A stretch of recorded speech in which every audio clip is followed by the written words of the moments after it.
주가 상승 촉매제가 있는 종목을 체계적으로 소개시켜 드리고 있는 종목 하이킥 시간입니다. 오늘은 탐방으로 보는 종목이란 컨셉으로 유망주를 제시해 드리겠습니다. 메리츠증권 광화문 금융센터 이건 지점장과 함께합니다. 반갑습니다. 네, 안녕하세요. 네, 현재 시점에서 제가 궁금한 게 여러 가지들이 있는데 지금 현재 그 민간 주도의 인공위성 시장 성장의 수혜주들이 시장 조정 속에서 차별화된 상승 흐름을 보이고 있잖아요. 네. 네, 이런 환경 속에서 좀 유심히 챙겨봐야 될 종목 어떤 종목들이 있을까요? 네. 방산업체에서 저궤도 위성 사업자로 리레이팅이 기대되는 종목인데요. 한화 시스템입니다. 네, 하나 시스템의 어떤 투자 포인트, 전반적인 투자 포인트가 너무나도 궁금합니다. 네. 말씀하셨다시피 지금 저궤도 위성 그리고 우주 산업에 대한 국내 시장뿐만 아니라 전 세계 시장에 관심이 많이 쏠리고 있습니다. 아마존의 CEO인 베이조스가 아마존을 물러나면서 우주 탐사 프로젝트에 대해서 관심을 표명했고요. 앨런 머스크의 스페이스X에 대한 관심도도 지속 증가되고 있습니다. 상장 시기에 대해서 투자자들이 계속 주목하면서 이런 우주 산업에 대해서 투자가 빠른 속도로 진행되고 있는데요. 이 하나 시스템 또한 이 우주 산업에 대한 투자가 과거에서부터 지속적으로 이루어지고 있습니다. 저는 의미 있게 보는 투자가 최근에 있었던 그 미국의 저궤도 위성 업체 카이메타의 지분을 10% 정도 투자한 거를 굉장히 의미를 두고 있는데요. 카이메타에 대해서 간략히 설명드리자면 먼저 그 안테나에 대해서 이해가 필요합니다.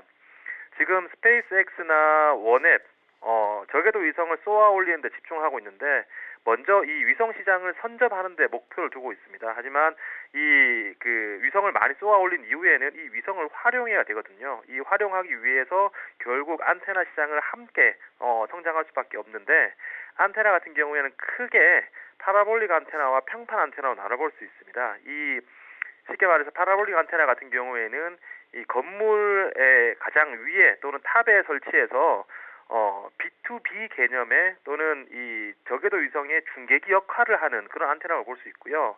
그리고 평판형 안테나 같은 경우에는 이 중계기 또는 이 저궤도 위성에게 바로 신호를 받아서 말 그대로 평평한 그 차량이나 일반 가정집에 설치할 수 있는 이 B2C 안테나가 평판 안테나라고 볼 수 있습니다. 이 그 하나 시스템이 투자한 카이메타 같은 경우에는 이 평판 안테나를 연구 개발에 굉장히 과거부터 공을 많이 들인 기업인데요. 향후에 이 자율주행차가 확대되려면 결국 이 자율주행차 또한 각 자동차별로 이 평판 안테나를 달아야 됩니다. 그렇기 때문에 분명 이를 염두에 둔 하나 시스템의 투자다라고 생각되고 있고요.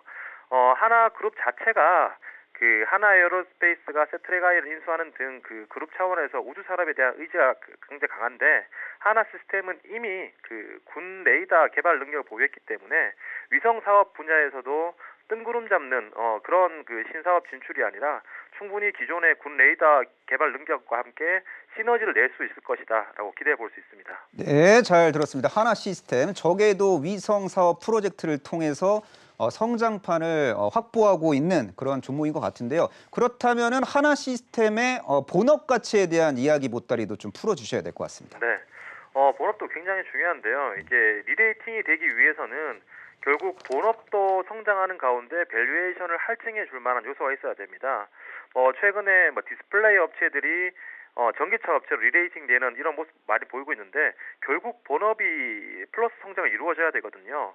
동사 같은 경우에는 한국형 차기 구축함 전투 체계에 대해서 5,400억 수출했습니다. FN 가이드에 따르면 작년 매출액이 1조 6,400억 정도 수준인데 올해 예상되는 그 매출액이 1조 9,400억 약 18%에서 20% 정도 성장이 예상되는데요. 이 성장률은 과거의 평균 성장률을 상회하기 때문에 충분히 본업이 훼손되지 않는 범위 내에 있는 상황이고요.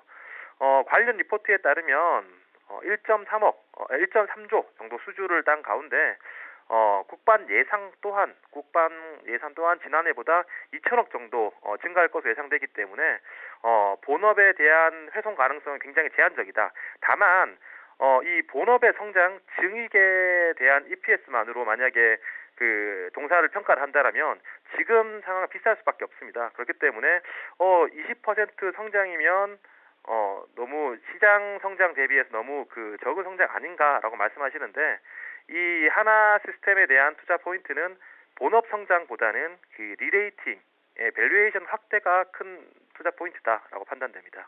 네, 잘 들었습니다. 세상에는 완벽한 주식은 없다라고 저는 생각을 하는데요. 이 하나 시스템의 약점은 혹시 있을까요? 네.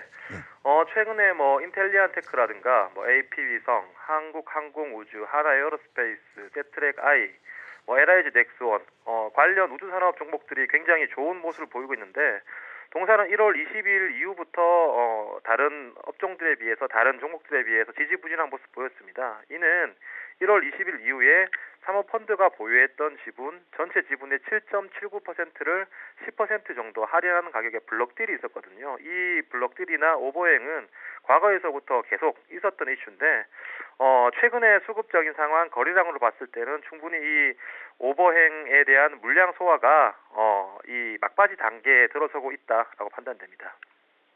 네, 잘 들었습니다. 자, 주식은 타이밍의 예술이고 비중 확대와 비중 축소의 마법이잖아요.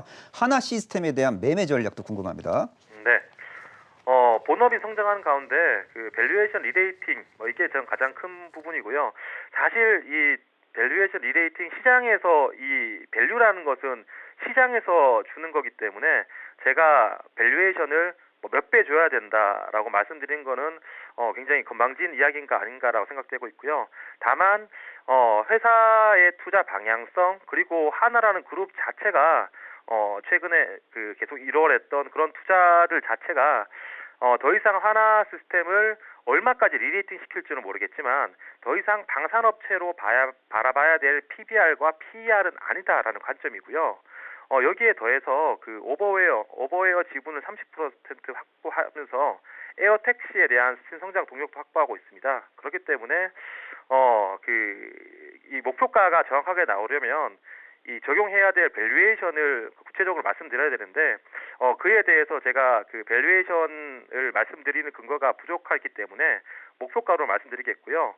목표가는 23,000원 그리고 손절가는 16,500원 제시해드리겠습니다. 네, 잘 들었습니다. 자, 지난 방송에서 홈 엔터테인먼트 및 e스포츠 시장 성장의 수혜주로 에코를 소개해 주셨잖아요. 네. 예, 에코에 대한 AS도 많은 시청자분들이 궁금해하실 것 같습니다. 네. 그 말씀드렸던 이유로 지금 특별한 움직임 올랐다가 내렸다가 특별한 움직임 없이 진행되고 있는데요. 최근에 이 게임주에 대한 관심이 계속 늘어나고 있습니다. 그리고 동사의 올해 예상되는 실적은 오히려 실적 추정치가 우상향되고 있거든요. 그렇기 때문에 거래량 없는 가운데 주가의 단기적인 움직임은 크게 의미가 없을 것 같고요. 저의 가장 큰 포인트는 이 에코가 글로벌 피어 업체들 대비해서 지나치게 할인을 받고 있고 그들이 신고가를 가고 있는 상황에서 동사 같은 경우에는 이 저평가에 머물러 있는 기간이 그리 길지 않을 거다라는 판단이고요.